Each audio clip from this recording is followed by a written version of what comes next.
Fabian of the Yard. Stories of the war against crime as told by the detective of the century, ex-superintendent Robert Fabian.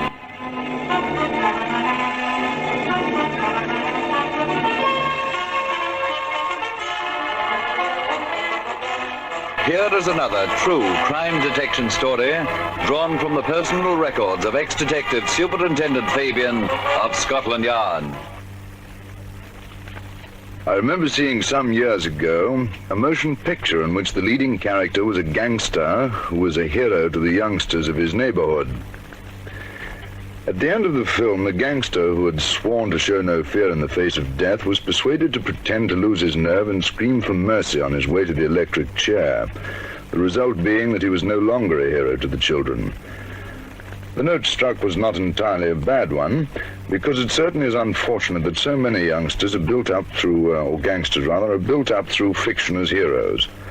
But in point of fact, there is no such thing as an heroic gangster, and indeed, if the public only knew of the tragic end most crooks come to, there would be far less glamorizing of crime and its unusually bad effect on the minds of young people. In a moment, you're going to hear a story that will show you something of what I mean. The story of the man who escaped from hell.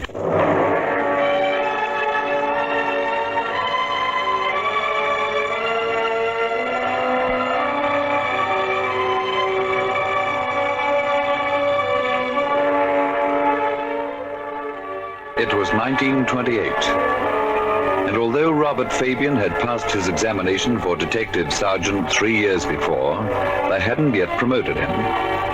He was spending his leisure hours prowling the foyers of London hotels, seeking crime. He became interested in the behavior of a white-haired old man who was acting furtively whilst pretending to read a newspaper. From behind a potted palm, probably appearing no less furtive than the old man, the detective watched him as he got up from his seat and picked up an expensive-looking suitcase belonging to a guest and moved it over near his seat. A prosperous-looking man came seeking the suitcase, casting angry looks around the vestibule. The old man lowered his newspaper as the man approached and indicated the suitcase, which the owner promptly claimed. In a few minutes, the old man had done the same thing again, this time with a pigskin traveling bag, and this led to the same result. He had 2 more attempts before Detective Fabian accosted him. Oh, come on, Dad. You want to give up crime before it becomes a habit. Eh? What's up? You've been making several attempts to steal somebody's suitcase, and obviously you were going to keep trying until you happened to pick up a bag nobody claimed. It's just about the clumsiest method of stealing anything I've ever come across. I don't know what you're talking about. I'm not doing anything. Why can't you leave a man alone? I'm arresting you on a charge of laundering with intent to steal. I'm sorry, old chap, but it's as much for your own good as anything else.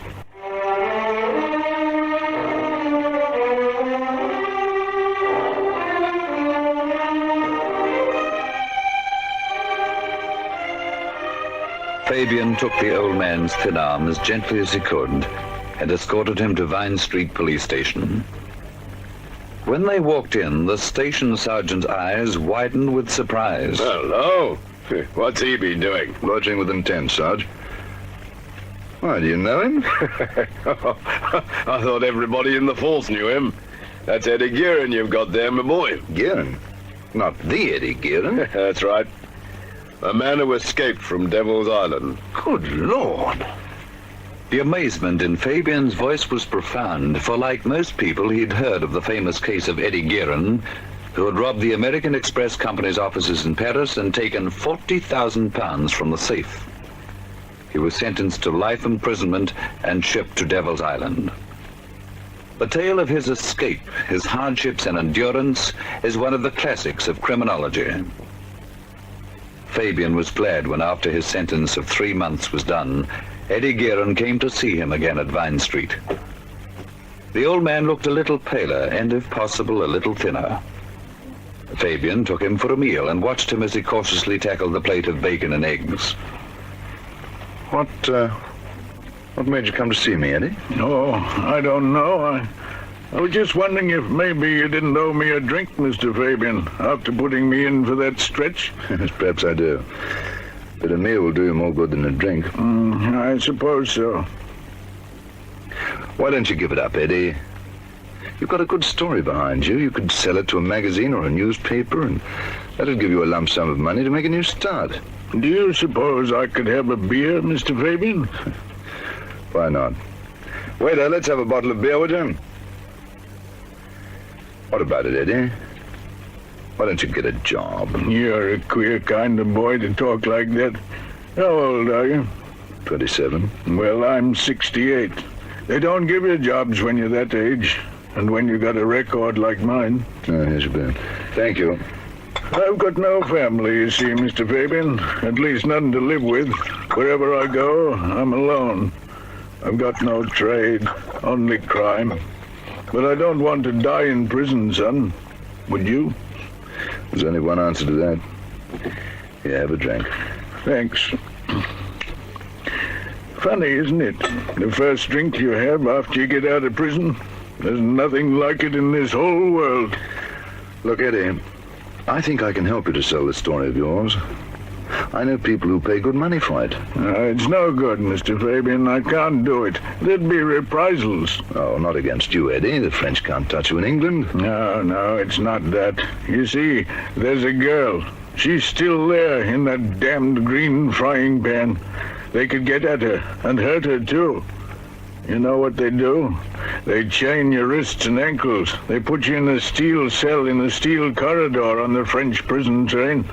It shunts and jolts all over France from jail to jail until it's filled with men. Or women. Women, too, eh? Yes, they used to send women. They sent a girl named Thomasine. She was 23 years old. Can you imagine that? Pretty grim, isn't it? Then you march, chained in batches of 4, to the little seaport where the prison ship waits. You go below into steel cages, 50 men to each cage. At first they're hazy with steam, and you wonder why. Well, the warders have been testing the steam pipes. They can squirt scalding steam into those cages, stew the meat off your bones at the first sign of a riot. Eddie, let's not talk about it. Wait until you're feeling better, eh? It doesn't make you feel very human. The voyage goes on about 3 weeks. 1 hour on deck each day, that's all. At night, men twitch and cry in their sleep. It's funny. By the inspection lamp, you can see big bearded men fast asleep with tears running out of their shut eyes. Some men go overboard during exercise hour. They don't stop the ship. The warders just shrug. He's better where he is, they say. That's encouraging, isn't it? Fabian murmured something, but the old man didn't seem to hear. His eyes were nearly closed, his mind making that painful journey back through time. The cracked voice took on a new, vibrant quality as it told of the mainland prison in French Guiana, of the bit of rock out to sea known as Devil's Island, holding only about 24 men, mostly political prisoners. Dreyfus had lived on the rock itself and had been liberated only 2 years before Guerin arrived. His hut, made of wood, driftwood, and palm leaves, was still there. The warders had given Guerin some tools and said, "You've got a week to build yourself a hut, my little brave one. If you can't do it, we'll find you a hole in the rock on St. Joseph Island." That was the worst place, that St. Joseph. Those holes. You couldn't quite stretch out full length. There was no sunlight, just a plank to sleep on. After a few weeks in darkness, your eyes get gummy and sore and sealed up. The insects were thick in them because they weren't often cleaned out. I don't mean just mosquitoes, son. You understand? Sometimes poisonous centipedes 2 feet long. I've known men chuckle like kids on Christmas morning to find a giant centipede in the hole with them. They'd pick it up and flail themselves with it, then scream for the guard as the poison puffed out their skin like necklaces of red sausages.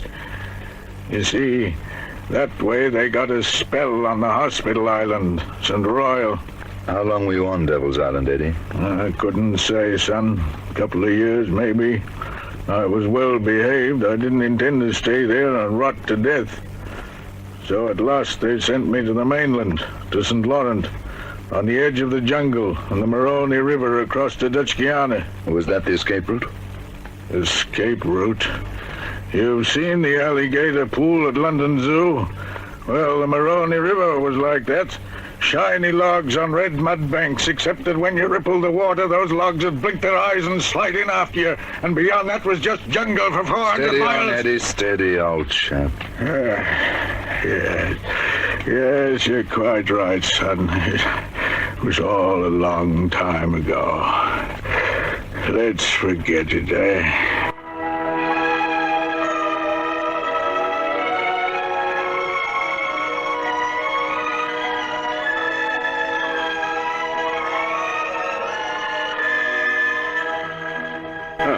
Bob, what's up? Eh? Oh, nothing, Sarge. I've just been talking to Eddie Gearon. Oh, I see. Makes you think, doesn't it? Yeah. What a story. He stole 40,000 pounds, and as a result spent years in the hell they call Devil's Island. Now he's a broken old man, no use to himself or society. Yes. And they laugh when you say crime doesn't pay.